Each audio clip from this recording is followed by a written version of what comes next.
Hi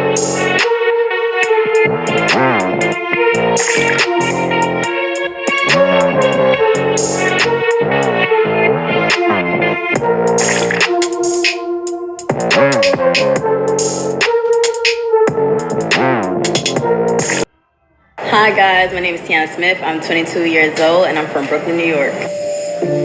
Black. Black. Of the very darkest color, owing to the absence of or complete absorption of light. The opposite of white. Opposite of liberated, the opposite of privilege, but also black.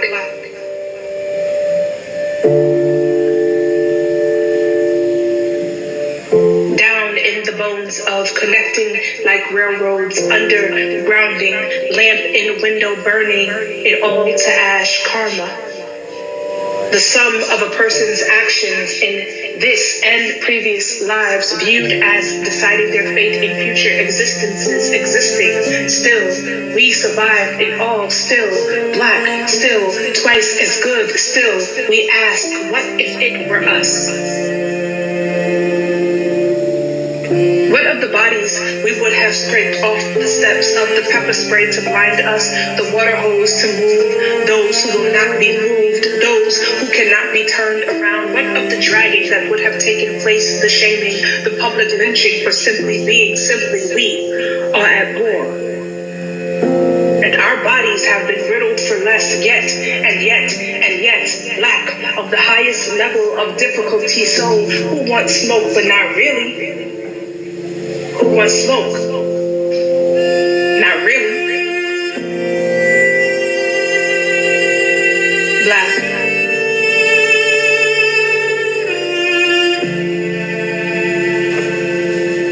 Black. Not raging, enraged, cause black, the absence of fear, yet cognizant of danger, how dangerous we are when we know ourselves, when we say no more, say less, sun, gun, blaze, high, tide, high, noon, high, fire, bring the body down, the tree won't hold, we have no grace left in us for you, no mercy, merciless. We are merciful gods, Negroes, sweet and docile, meek, humble, and kind. Beware of the day we change our minds. So introduce yourself, your name, age, where you're from. Hi guys, my name is Tiana Smith. I'm 22 years old and I'm from Brooklyn, New York. So would you consider yourself to be more organized on a normal day or unplanned, and why? I'm unorganized, but I try to plan it out like accordingly. Like I'm not organized. Like I have so much thoughts running through my brain that I try to put it all in one paper, which can't fit, but I try to plan it out where I could like, okay, let's take a step at a time so I could plan this out good, because I know I have so much ideas running through my head, but taking a step at a time really is gonna get the masterpiece done. Period. So are you a breakfast, lunch, or dinner person? I like food overall, so it don't matter when it is. I can have breakfast at dinner, dinner at breakfast. Like, I love food. Me overall, I feel like, and this is just personally me, it don't have to do with anybody else, but I guess from viewing from other people, I always feel like I'm a little bit behind because I'm always had that, like I said, I always like overthink. I always like plan so much where I really want to be on the next level even before I even touch it. So it's like, I feel like I could work more on my craft and harder to get on the next level until I know where I'm satisfied when I'm there. So what is your family background like? My family is from the islands, so from my father and my mother. I'm gonna be the first one to ever touch college. She always had my back since day one. She was like my main supporter since I was in her stomach. So like anything with my dance career, she always had my back. Like even right now, because I'm stressed, I don't know when I'm gonna get these. She just say, here, like you already know I have your back. Stop worrying, stop stressing. Like, you know I got you. Like, she never had no problem with me when it comes to like dance. So based on the previous question, do you or have you ever felt like a black sheep before compared to your relatives? Yeah, I would say I always felt like a black sheep anywhere I go because I don't know if it's just me being me, but if that me being me, like, imitate people where they don't feel like they be able to approach me or like they just don't want to approach me because I'm just being me. So do you ever feel stifled based on where you grew up or no? A little bit, because you know everybody have like a little bit of family problems, so it's like how growing up, it's like what affect my life, but I don't make it affect it because at the end of the day, it's like you came in this world alone and you leaving out it alone, so it's you that have to decide how to plan out your life in order to get what you want. Do you have a close relationship to where you grew up or your hood, or did you isolate yourself more from the people around you? Oh, I was definitely in the hood. Like, that's me. Like, I'm social. Like, I'm not friendly, but I'm social because I like to make connections. Because like connections build bridges, which you never know what you like. Hey, you want to do something together? Because you never know who you could call back from like your past or anything. So building connections was my biggest thing in life in general, even though I didn't even know what I was doing, like at a young age. Like that was just always me because I felt like if anything, like, you know, if you like in a tough jiff, you could always call back and like, hey, can I get help? You know? So like building bridges was one of my main things in life. Where would you say your hood is where everybody knows you and feel the most welcome? Brooklyn, I really say. I would say that because like my high school environment really was like more of a family environment, depending on like what group of friends you made. Like my best friend is like freshman year of high school. Like we're still best friends to this day. So like that right there, connections that I made, like it makes me who I am. Like having somebody there for you, like have your back all the time. Even if she's right now in New York and I'm here, like we still talking to each other. So it's like connections. You tell, like, honestly, I guess it's tough 100% because you're really gonna see who's fake and who's not, who's being real, who's trying to be petty but trying to, you know, still trying to do their jobs.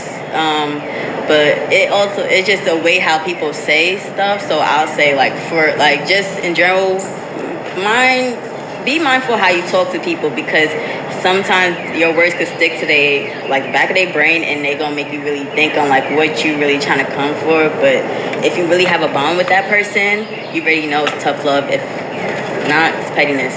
Right. So do you have anybody you take care of, or how does this play a role in your day-to-day life? Honestly, I mean, I don't take care of nobody for real. I just also like really, if anything, my mother, because like since like don't worry, like I have my father's there, but like she really like the one who like literally have all my best interests. So it's like I always really go to her, make sure she's straight and everything. I started at the age of 3 years old, and it was at Restoration Youth Academy. I wasn't destined for dance. Dance picked me, and my mother picked it for me. And so I developed just going to like this thing called creative movement as a child. So each level I was just brought up, and that it was always in me when I was 3. So it was just dancing on. How can you express emotion through your dance? Really, it's the music that speaks to me, and like I listen, like well, also if I'm giving like work, I listen to what's the idea of the choreographer and what's the story they want behind it, and I try to match that up to the music and what they're giving, so I could give them both, like more texture with the music and give them the feeling that they want. Has there ever been experiences in which dance helped you heal from something? Honestly, when people come up to me and tell me like how such a beautiful dancer I am, because I don't see what other people see. Like I still see like, okay, I could work on this, all right, like this is not it. But people like, no, that wasn't. You give what I wanted to see, and it's really crazy because it's really on the performance day when I give it the 100 that people are like, okay, why you didn't get this in class? I'm like, sorry, it's just like, I guess it's like, I'm a scaredy cat when it comes on stage, but then it's also the audience that make me help bring out the emotion more, because it's like I'm being watched, so I'm gonna give you what you want to see, you know. So, what is it like to be a Black female dancer in your surroundings? Honestly, I was around my people of my kind, so it was like, it's great to be around my people of my color, because it made me feel like, you know, just a regular person, but then also just feeling like a regular person has its perks where favoritism come in, because they're like, okay, you're Black, but that means she's Black too, but she's giving what I want. So people look at favoritism a lot, like I said earlier, and it's really, that's going to be the crucial part of being a Black dancer surrounded other Black people. But it's really you that make the best of the experience and how you could better your future. So, do you feel like Black women are promoted in the dance industry overall? I say we're starting to be more promoted now, because like if you have example like Hamilton, like you see like they want more Black people, because honestly I feel like us Black people, we give emotion to everything. Like we really put emotion to what we do and put passion to our work. So like now that it's like starting to be, I say less more, it's being more diverse now. People like open to taking everybody's community, so I say that's good. So like it should be more like that, and it should have never been where we had to fight to be seen, because at the end of the day everybody's people. So it shouldn't be the matter of what our skin color is. It should be what we give out, our work. So, did anyone ever try to take advantage of you during your dance career? If so, how did it change you and how did you overcome it? Well, bringing back to favoritism, like me not being picked, me being like the Black sheep, like it. Sorry, one more time. Say that question. No, you're fine. Mm-hmm. Did anyone try to take advantage of you during your dance career? And how did it change you and how did you overcome it?